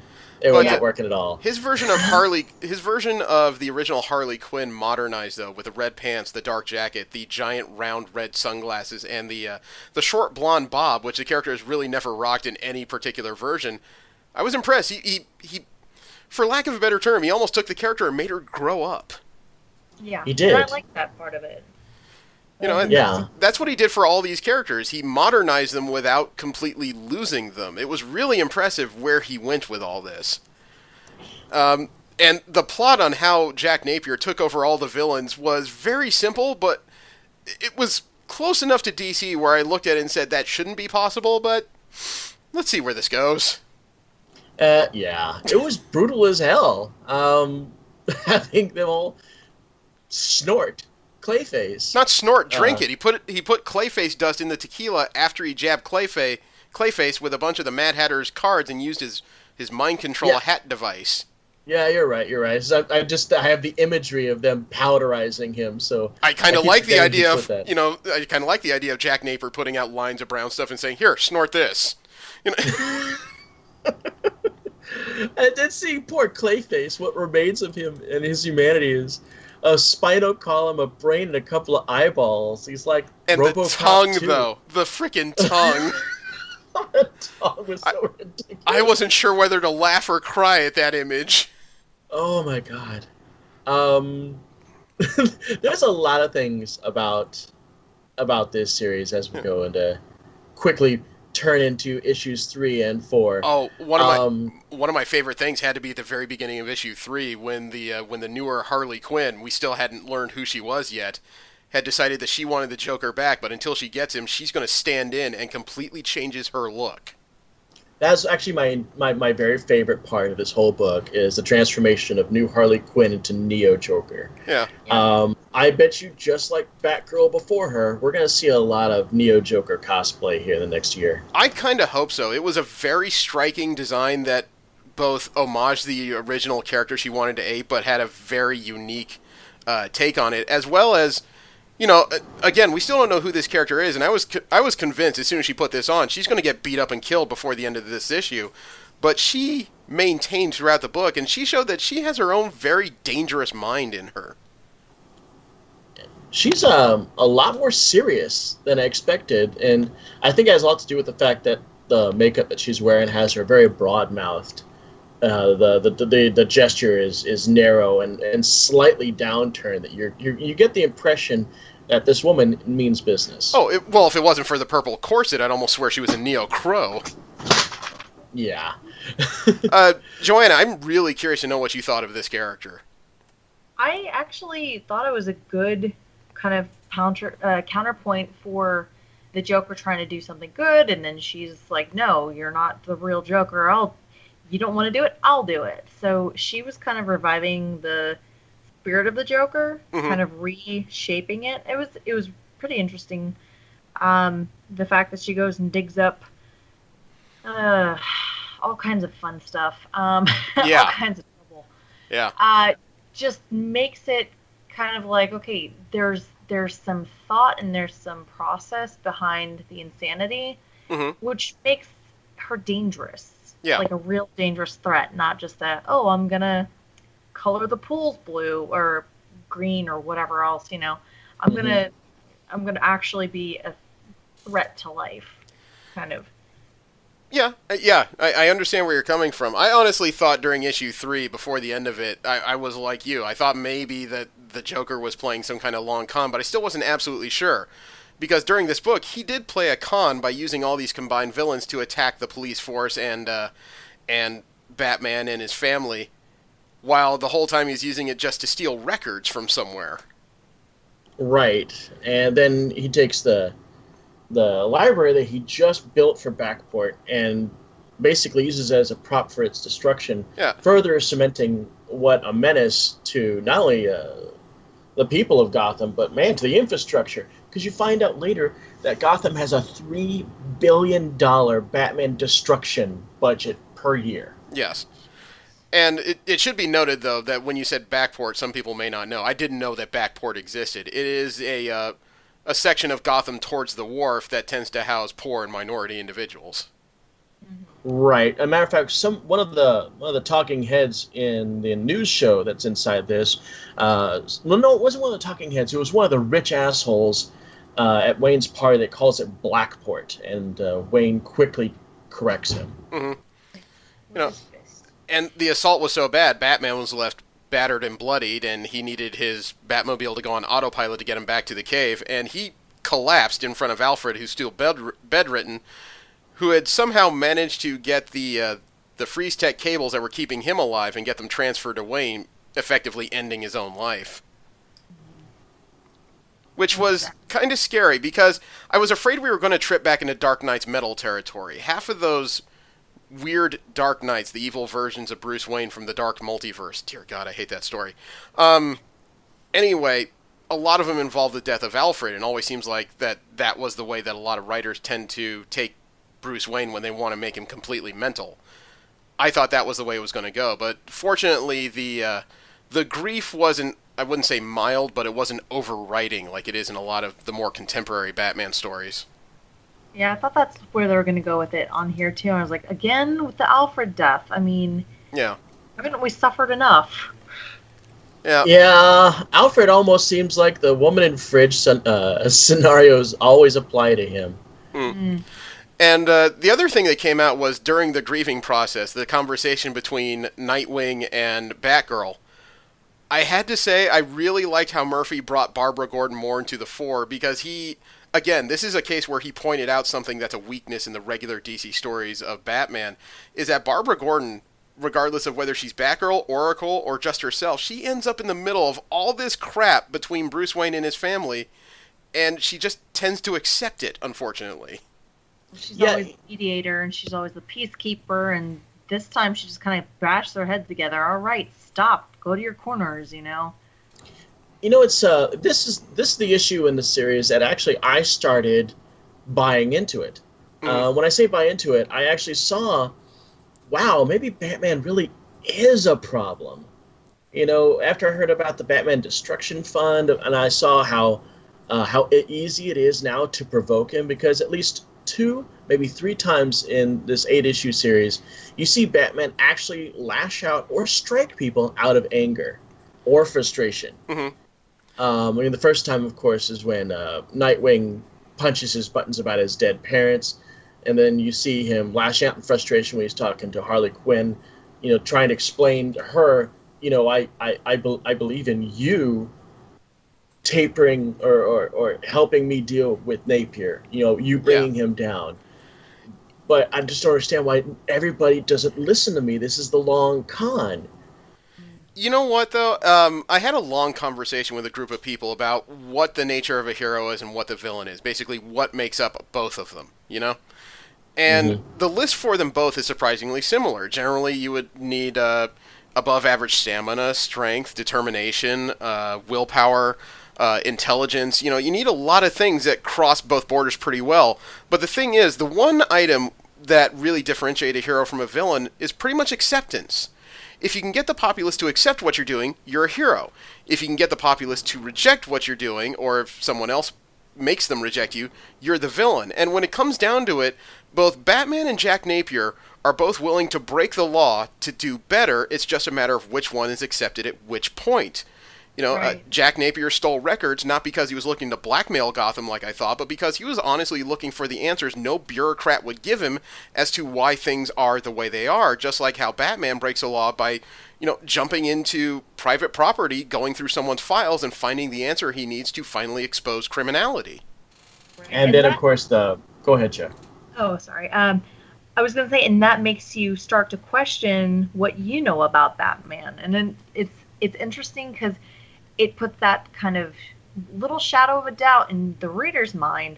Like, wait a minute, okay, maybe he's onto something. You know, I Maybe think that... this is a new leaf. Yeah, I think that was a point of Murphy's entire story here, is that Batman does not work. And I mean, the concept of what he's doing does not work.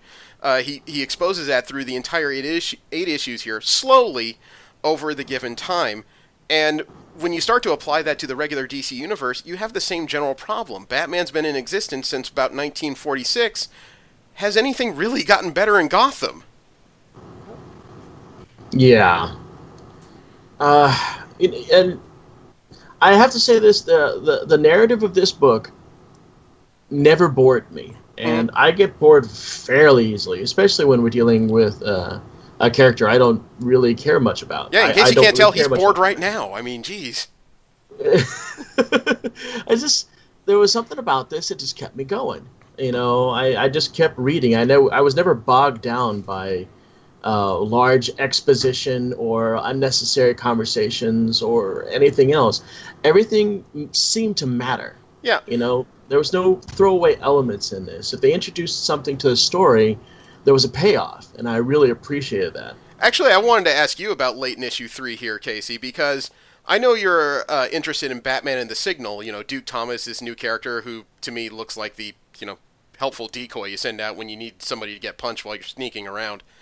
But when they introduced Duke Thomas as this hulking figure in it towards the end of issue 3, a former cop and former soldier who is trying to just keep the peace in Backport, I want to know what you thought of this reintroduction. I don't know if it was really so much a reintroduction. I mean, I'm not really sure if this character exists in DC. Yeah, Duke Thomas, he's the Signal. Oh, wow, that's the same guy. That's He's Duke massive. Thomas. That's easy. If it's not the same guy, I'll be surprised because it's the exact same name.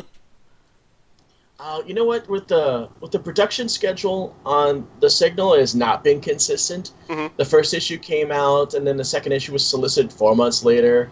I mean, so far it's been 6-7 months, and I've only read 2 issues of the Signal. And Okay. since I'm really horrible with names, Mhm. I totally forgot that it was Duke Thomas. But yeah, the Signal I'm aware of has the body shape of Tim Drake. Yeah. Easily. He's live. Yeah.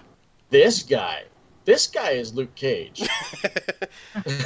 I saw that and I'm just like, wow, Murphy really decided to take a different role here. But just to back up a couple seconds, can I say how much I appreciated when 3 guys came out of the shadows to rob Napier and Quinn as they're walking down the street, and Napier doesn't make a move other than to hold Harley Quinn's purse before she teaches all 3 of them a very physical lesson? Well, Harley was always the fighter of them two, and now that Napier actually doesn't want to get hurt, because Joker didn't care. You know, Joker was a masochist and a sadist. He if he got punched in the face, it was all part of the fun. But Napier doesn't want to get jacked in the face. He even says that, you know, teach me how to fight, Harley, but God, don't hit me in the face. So yeah, well, that's because another thing that made you think he was conning the world was that he was running for councilman in Backport. He wanted to be a city councilman. That just sounded insane, and no matter how you say it. It really came down to everything that happened in Backport, because Joker's run from Batman back in issue 1 went over the roofs of Backport, and he talked about the fact that Batman guided the fight away from the richer neighborhoods in Gotham, whether it was intentional or not. But that's the way he illustrated it, and pushed it towards the poorer districts in Backport, running the Batmobile over the rooftops with no real consideration if these were going to collapse in on the people underneath him. Yeah. So that just snowballed into... It was another thing that Murphy kind of pointed out, was that Batman's battles do tend to happen in poor, more dilapidated neighborhoods, not because he's targeting poor people, but that's because where crime rates are generally higher, unfortunately. And once he accidentally destroys buildings, they're not livable and they have to be torn down and rebuilt, so those are usually paid by richer people who suddenly find out, hey, I can buy this property cheap and make something here. Yeah, they make a point of that at one of the dinner parties with Bruce Wayne, where he actually ends up hitting someone in the face for that. Mm-hmm. I mean, issue 4, when they start talking about his run for city council, and Marion Drews, the second Harley Quinn, now called the Neo Joker, has gotten control of all the villains when she found him stashed deep in one of Napier's offices. That actually turned kind of frightening, because I still wasn't sure how smart she was, but a sociopath in control of that group of powers is utterly terrifying. Yeah, and then she had the backup of the Mad Hatter. Mm-hmm. I really like the fact that she was relevant throughout the entire series, just the way that Harley Quinn was relevant.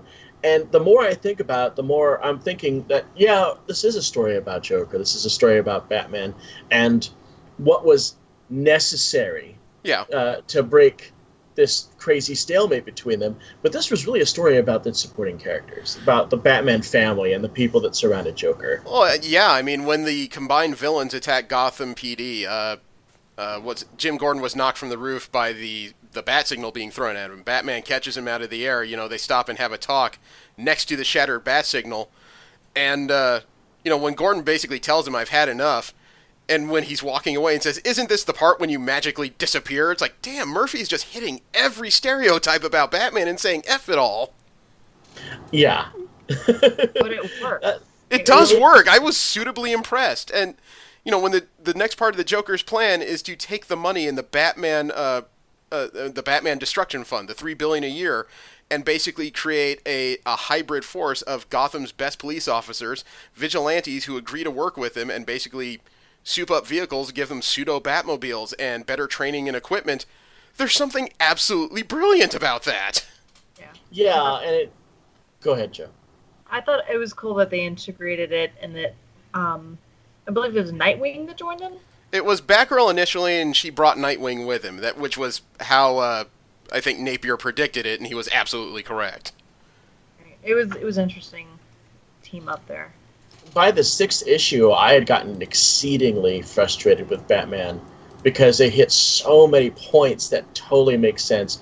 The Destruction Fund just kept nagging at me. Mm-hmm. Back in issue 4, when Napier and Duke try to do a peaceful march and they're stopped by Gotham City Riot, and when things start flaring up because Bullock is being Bullock, Batman jumps down and takes down Napier and Duke. Yeah. And I was like, God damn it! What the fuck? Well, I mean, that was even further highlighted in issue 5 when the new GTO, the Gotham Terror Oppression Unit, with Nightwing and Batgirl as part of it, in their souped-up vehicles, were chasing down Neo Joker and Mad Hatter in a vehicle chase. They nearly had them, and then Batman jumped in the middle and basically knocked everybody out of the way in an overzealous form. That, to me, kind of locked in that Batman and Joker are really much closer than anybody has ever questioned. And I think that's what Murphy's trying to get across. Yeah, you've got a couple psychopaths who are both trying to do something. One may be doing it for betterment, one may not be, but in the end, is it any better if any one of them gets the upper hand? It was that bridge sequence when I finally realized that this is not one of those stories where Batman has been right the entire time. Mm-hmm. This is really one of those stories where somebody needs to intervene on the Bat. Yeah. Because he has lost control. Yeah, well, I mean, when he confronted Harley Quinn and started asking about Napier, and then he was so frustrated, he punched through a brick column and said, why doesn't anyone else see how crazy this is? And I'm staring at that just thinking, pot, meet kettle.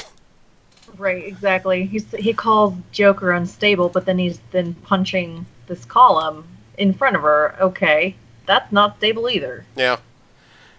And I mean, issue 6 basically has to do with Gotham turning on the Batman and the police doing their best to arrest him with Napier's help, which is utterly successful. And it was scary up until I realized at this point, this is what Murphy's leading to. I mean, he wrote such a weaving tale that made everybody in it somehow empathetic. Even Marion is the Neo Joker. I felt sorry for her, not because she was doing the right thing, but because she was a lost woman who needed help. Yep. And then the big rub towards the end, at the end of issue 6, when you realize that the medication that Napier's been taking throughout this series is starting to lose its effectiveness, and the Joker is returning. And it was an interesting twist. I was wondering if they were going to actually fully bring him back, or make it so that, Harley Quinzel swoops in with her expertise and helps him, saves the day, maybe. It was, either way, it could have worked. Yeah, and we've been recording for about 2 hours. I would love to talk about the finish of this story, but I don't want to bore you guys by talking too long. I want to say though that when when we each talked about being interested in this series and then deciding to pick it up to read it, I was skeptical. I have not been a Batman fan by any stretch, but by the time I was done with this is the Batman story I think I've been looking for my entire life, but had no idea how to articulate. Well, I mean, I know that we are kind of running a little long, so I guess I'll skip right to the end and give my afterthoughts on the entire thing, and say that I was particularly thrilled that when it really came down to everything was Harley Quinn's plan. Mm-hmm. And every single aspect of this was almost in her complete control, which means that Batman's trust in her was well placed, even if it meant that she was going to interfere on his behalf or for him as well. Yeah, and well, she risked it all just like any other character. You risk burning down the entire house trying to save it. That's something they all shared. It just turns out she was as adept at it as anybody else. Yeah. Joanna, what'd you think of it all? I liked it. It was actually one of the few story arcs that centered around the Joker that didn't leave me bored, or it's not his usual tricks. It was something completely new. The use of everybody, all the usual support characters had real roles, real reasons for being there, not just, hey, I'm in the background because I'm part of the Bat family, Mm-hmm. They all had an integral part, and I like seeing that in stories, any story. It was not what I expected it to be, but it pleasantly surprised me. I like that it's a new story. I like that it's not a hyper-violent story, and it's one of those things where what's going on in it is not going to be readily apparent by the end of the first issue. You really got to get 2 or 3 issues in, but once you do, this is definitely the best Batman story I've ever read, and the only thing that makes me sad is that it's not part of DC's regular canon. Right. And that's probably what makes it great, is because it was capable of taking all the risks that a canon book really just could not do. Yeah. I have to agree. This was probably one of the most engaging Batman stories I've ever read. Now, that's a low bar, considering I have not read that many Batman stories. I partially read Hush, and that was like well over a decade and a half ago. Mm-hmm. But this book really engaged me, and I think it's because I really love Batman's B-level characters, and they were showcased heavily in this. Okay. Final number score? You know what? I'm going to give this an 8.5, and I'll say why. I think that the drawing was really on par when it came to mechanicals and people's clothings, and the storyline definitely engaged me.